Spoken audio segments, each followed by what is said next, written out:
Assalamualaikum warahmatullahi wabarakatuh. Salam sejahtera, salam satu Malaysia, salam kita jaga kita. Saya ucapkan kepada yang berhormat pensyarah kami, Profesor Maja Datuk Dr. Nolia binti Kudus serta para pendengar. Kami daripada kumpulan 8 ingin membentangkan tentang kemurungan sosial dalam kalangan mahasiswa, terutama dalam pandemik COVID-19. Berikut merupakan ahli kumpulan kami, iaitu yang pertama, iaitu saya sendiri, Saudara Muhammad Izzuddin. Yang kedua, Saudara Muhammad Farhan bin Kamaruzaman. Yang ketiga, Saudara Manote Kumar anak lelaki Anamalai. Dan yang keempat, Saudara Abu Hassan bin Razali. Okey, apa yang akan kami bentangkan di dalam pembentangan ini ialah yang pertama tentang pengenalan. Apa isi pengenalan tersebut ialah maksud statistik dan pelbagai lagi fakta terutamanya dalam tentang kemurungan sosial. Okey, yang kedua merupakan faktor-faktor berlakunya kemurungan sosial dalam kalangan mahasiswa. Yang ketiga, kesan-kesan daripada kemurungan sosial dalam kalangan mahasiswa kepada diri mereka. Dan yang keempat, langkah-langkah bagi mencegah atau merawat kemurungan sosial dalam kalangan mahasiswa. Dan yang terakhir sekali, kami akan simpulkan apa segala yang kami bentangkan di akhir pembentangan ini. Okey, seterusnya kita masuk kepada kemurungan sosial dalam kalangan mahasiswa, terutama dalam pandemik COVID-19. Itu kita mendalami kajian yang telah kami jalankan ini. Okey, apa maksud kemurungan sosial? Apakah statistik kemurungan sosial? Adakah mereka sedar tentang kemurungan sosial? Okey, seterusnya. Okey, apa itu maksud kemurungan sosial? Okey, kami telah membahagikan kepada dua perkataan, iaitu kemurungan dan sosial. Dan kami menggabungkan berikut menjadi satu istilah, iaitu kemurungan sosial. Okey, menurut Muhammad Sofian Omar Fauzi dari tahun 2004, beliau mengatakan bahawa kemurungan adalah satu masalah yang tidak seimbang emosi, di mana biasanya dialami manusia yang berdepan dengan kekecewaan atau tekanan dalam kehidupan seharian. Beliau telah menekankan bahawa kemurungan ini berkait besar dengan emosi seseorang, emosi masyarakat tersebut terhadap satu perkara yang mereka berkata, mereka berfikir, mereka emosi, mereka fikirkan. Okey, seterusnya maksud sosial berdasarkan Dewan Bahasa dan Pustaka edisi keempat, iaitu segala hal yang berkaitan dengan masyarakat. Jadi kami menggabungkan dua tafsiran ini, maksud ini, dan menjadilah kemurungan sosial, iaitu satu masalah yang tidak seimbang emosi, di mana biasanya dialami manusia yang berdepan dengan kekecewaan atau tekanan dalam kehidupan harian mereka yang melibatkan segala hal yang berkaitan dengan masyarakat. Maksudnya gangguan emosi tersebut bukannya kepada diri sendiri saja, tapi kepada masyarakat. Maksudnya ada dua skop lah, kepada diri sendiri dan itu kepada masyarakat. Okey, seterusnya saya akan kongsikan fakta-fakta tentang kemurungan sosial. Okey, fakta yang pertama, 1 daripada 4. Kajian daripada WHO, iaitu World Health Organization atau kesihatan dunia lah, iaitu 1 daripada 4 individu mengalami gangguan kesihatan mental pada satu-satu ketika dalam kehidupan mereka. Kemurungan juga termasuk dalam pada kesihatan mental. Okey, yang kedua ialah suatu penyakit lebih umum. Kemurungan ni sebenarnya merupakan satu penyakit biasa dan lebih umum daripada hipertensi ataupun diabetes, dan juga memakan nyawa lebih banyak daripada penyakit-penyakit tersebut. Okay. Dan statistik ini sangat-sangat membimbangkan, terutamanya kepada masyarakat lah. Okay, yang ketiga pula ialah Saudari Nurhayati dalam kajian beliau pada 2018 telah menyimpulkan bahawa kemurungan ini merupakan salah satu daripada gangguan kesihatan mental. Dia termasuk dalam kumpulan seperti skizofrenia dan kecenderungan untuk membunuh diri, termasuk dalam kesihatan mental lah. Dan seterusnya WHO telah menetapkan bahawa 10 Oktober setiap tahun merupakan Hari Kesihatan Mental Sedunia bagi menyebarkan maklumat, menyebarkan kesedaran kepada masyarakat dunia tentang pentingnya menjaga kesihatan mental mereka. Okey, seterusnya kita pergi kepada statistik kemurungan sosial.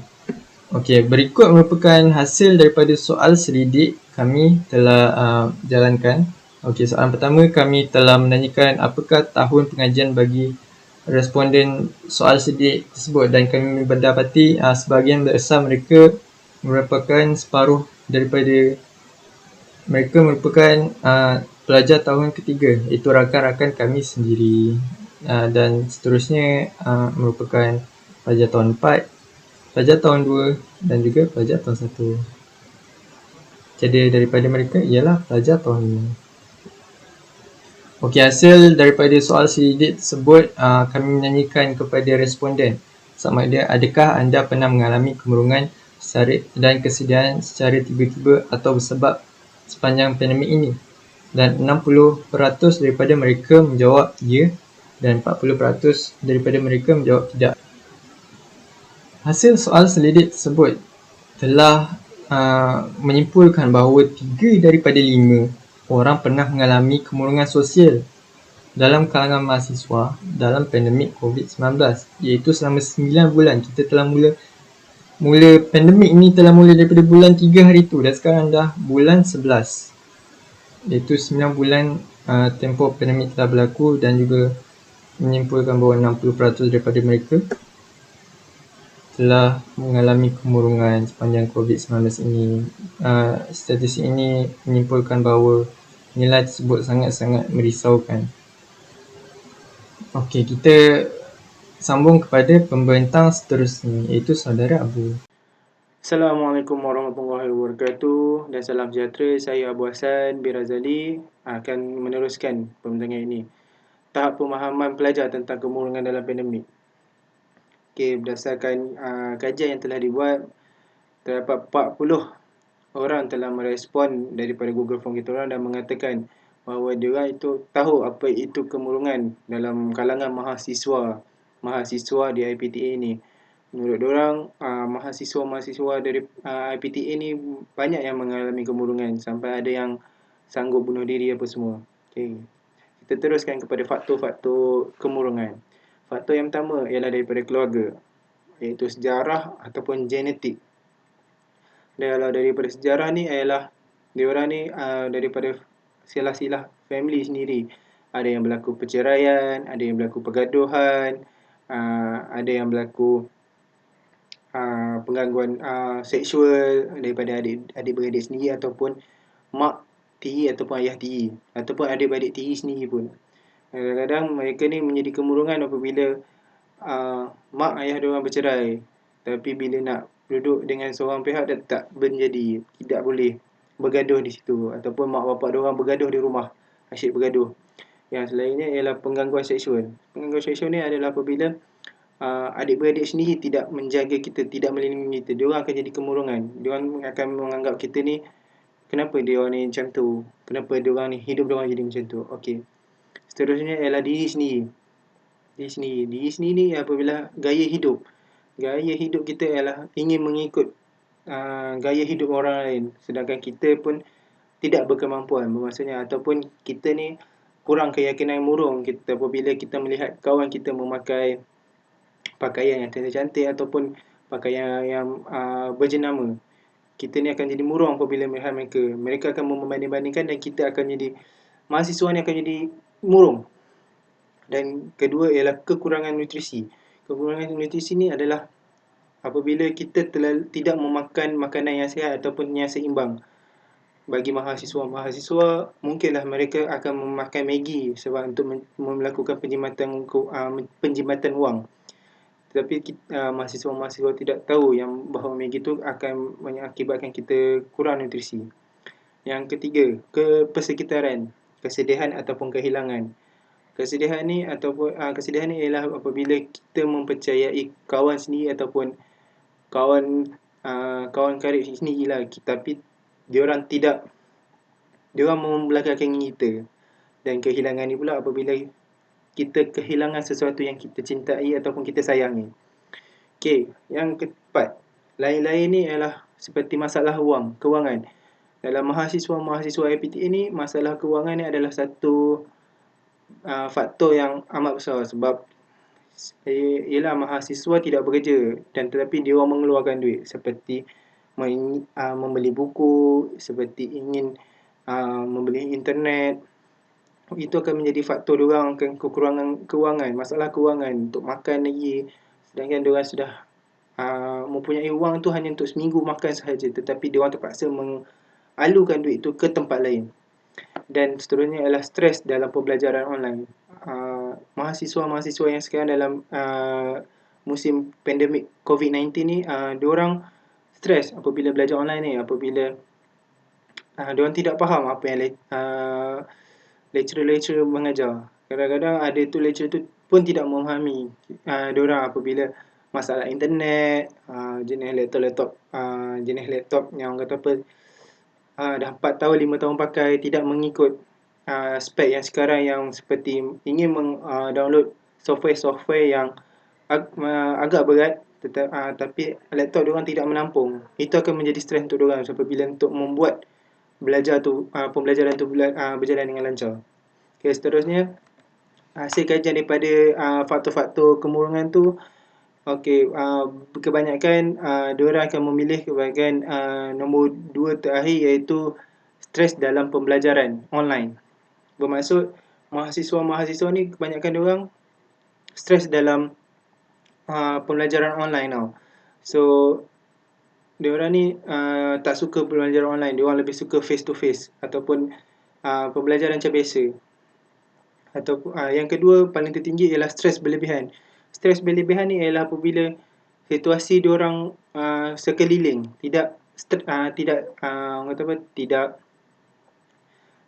ikut dengan diorang punya keinginan, seperti suasana, seperti internet, ataupun seperti kemudahan laptop.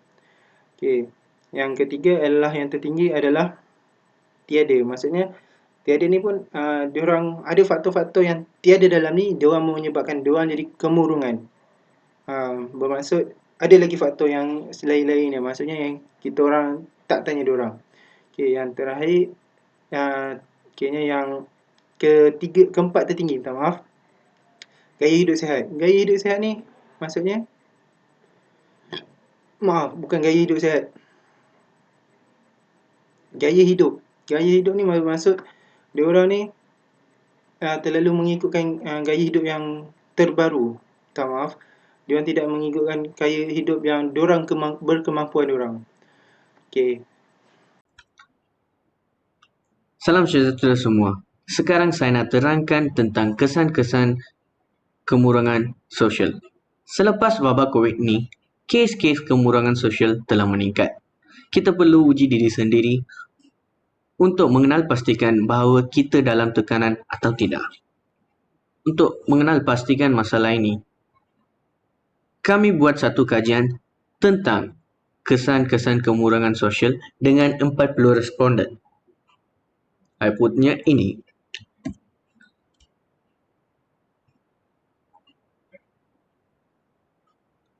,57.5% orang susah untuk tidur.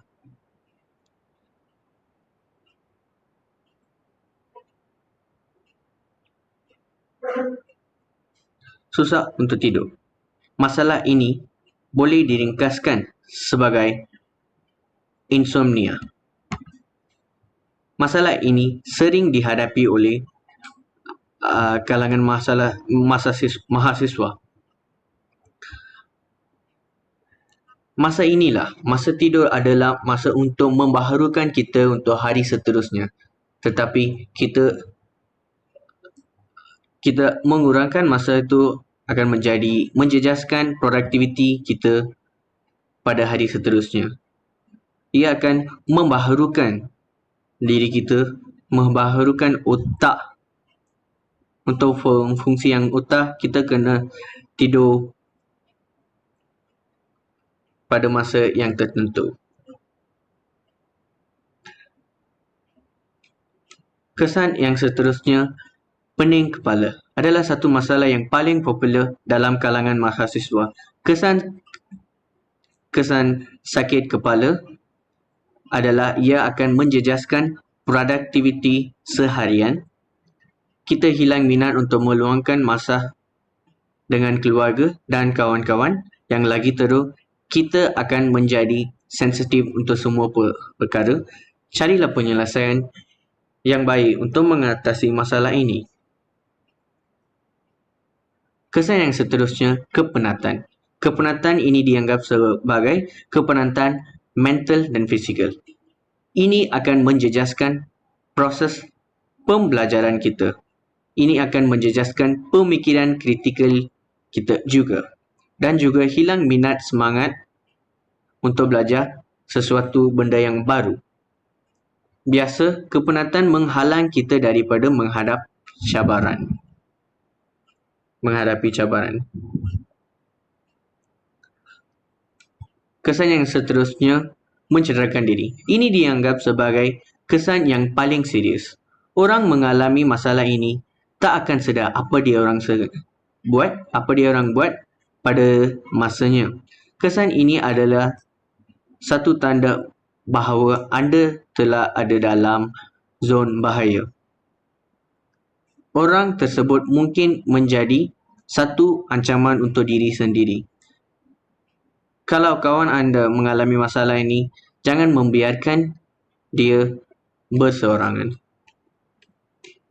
Kesan yang seterusnya, hilang minat. Hilang minat belajar. Kesan ini menjadikan kita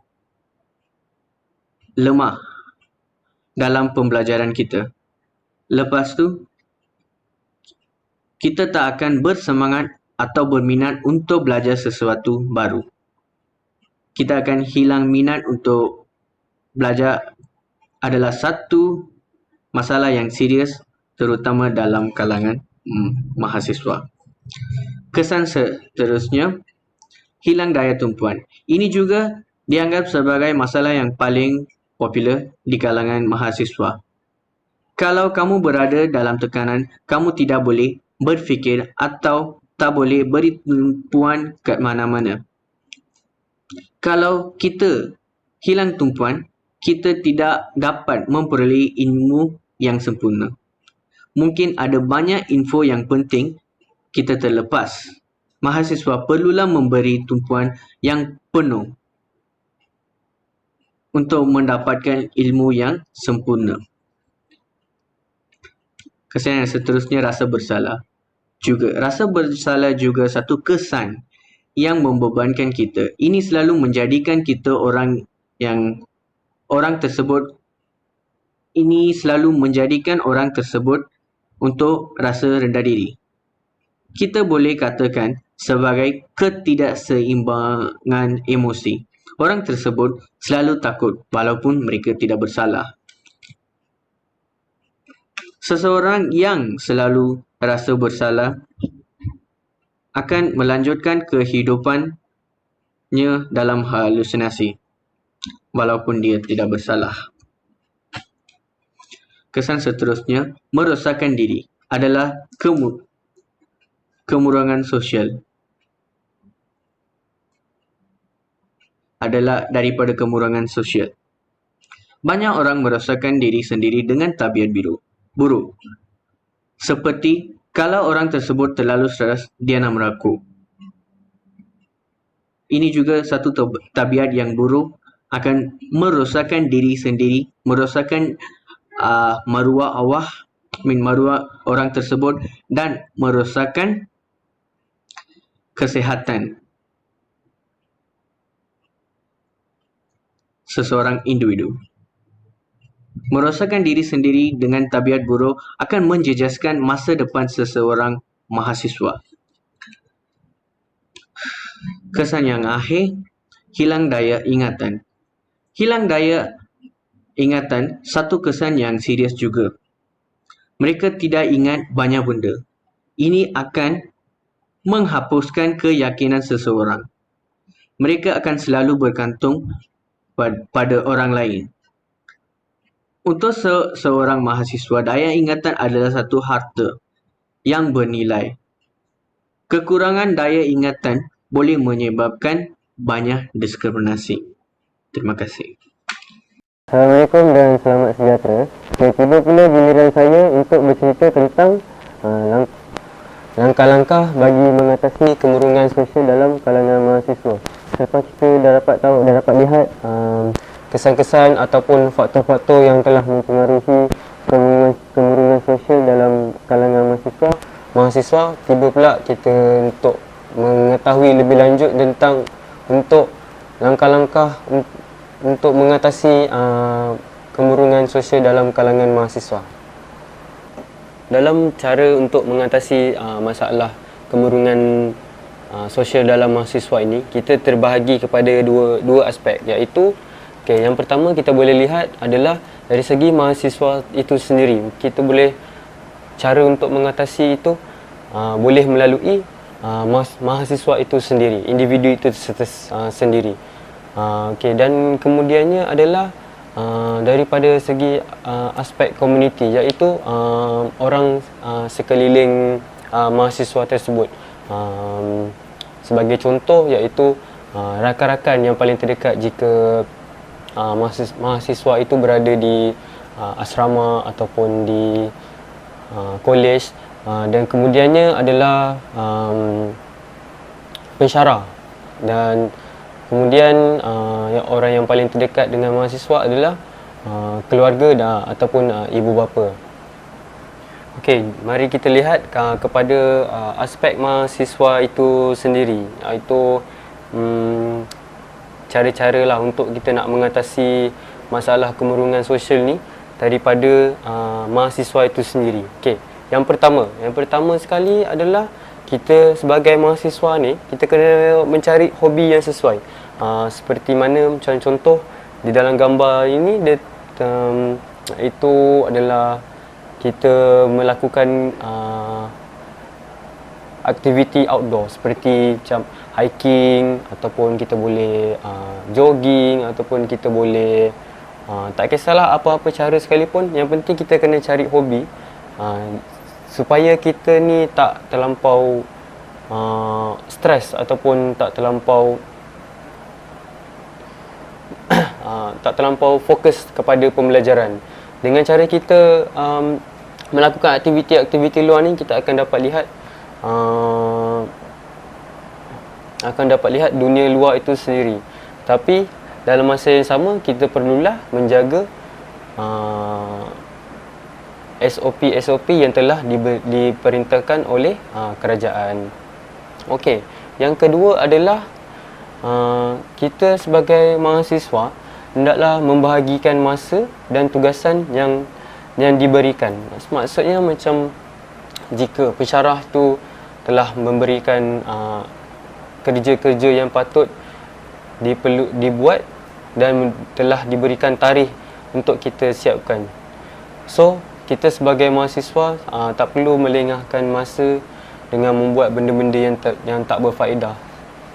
Contoh, bila kita dibahagikan tugas dan kita melengah-lengahkan tugasan tersebut, dan pada penghujungnya akan terlampau banyak bebanan yang kita akan hadapi untuk menyiapkan tugasan-tugasan tersebut, dan itu boleh menyebabkan kita sebagai mahasiswa akan menjadi stres dan tidak dapat untuk menyelesaikan masalah-masalah tersebut. Dan cara yang paling elok adalah untuk kita sebagai mahasiswa kena membahagikan masa dan tugasan yang telah diberikan. Yang ketiga adalah kita sebagai mahasiswa perlu mengelakkan diri untuk bersendiri dari masalah yang sedang dihadapi. Okey, kita tengok sebagai contohlah. Jika mahasiswa tersebut berada di kolej kediaman ataupun rumah sewa, atau maksudnya berjauhanlah daripada keluarga. Jika kita ada masalah seperti mana macam tak cukup keperluan berbelanja, kita janganlah untuk nak asingkan diri tu daripada orang lain. Kalau boleh, ceritakan masalah itu dengan orang yang terdekat dengan kita. Contoh seperti kawan-kawan yang terdekat ataupun kawan-kawan lah yang paling terdekat dengan kita sekalipun. So maksudnya janganlah kita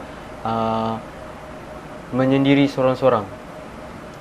So kita kena ada kawan untuk boleh menyelesaikan masalah kita. Okey, kita terus pergi ke aspek yang kedua, iaitu adalah dari segi aspek komuniti. Okey. Seperti yang saya telah maklumkan, aspek komuniti ini adalah orang yang paling terdekat sekali dengan mahasiswa. Seperti contoh keluarga, rakan-rakan ataupun pensyarah-pensyarah. Okey. Yang pertama sekali adalah kita sebagai komuniti ini adalah sangat-sangat penting untuk mereka ni memeriksa ataupun peka dengan orang-orang sekeliling mereka. Jika kita boleh lihat, yang paling terdekat sekali adalah keluarga ataupun ibu bapa. Ibu bapa ni memainkan peranan yang sangat-sangat penting untuk mengenal pasti masalah-masalah kemurungan daripada mahasiswa-mahasiswa tersebut. Dengan contoh kita boleh dapat dengan bertanyakan khabar, bertanyakan masalah-masalah yang dihadapi semasa dalam waktu pembelajaran. Okey, ataupun kita boleh tahu sekarang ni dengan musim-musim pandemik COVID ni, ibu bapa ni memang memainkan peranan yang sangat penting untuk memastikan mahasiswa-mahasiswa ataupun anak-anak mereka ni berada dalam keadaan yang sihat dan sejahtera. Okey, yang keduanya adalah sentiasa berlaku baik sesama sendiri. Maksudnya, okey, ini poin ni saya ingin menekankan kepada rakan-rakan mahasiswa. Rakan-rakan mahasiswa ini juga merupakan penyumbang untuk cara mengatasi masalah kemurungan sosial dalam mahasiswa. Maksudnya, rakan-rakan mahasiswa ni perlu mengambil berat dan mengambil tahu tentang masalah-masalah yang dihadapi oleh rakan-rakan mereka. Okey, yang ketiganya adalah tentang penyebaran kesedaran kepada masyarakat tentang kemurungan sosial ini.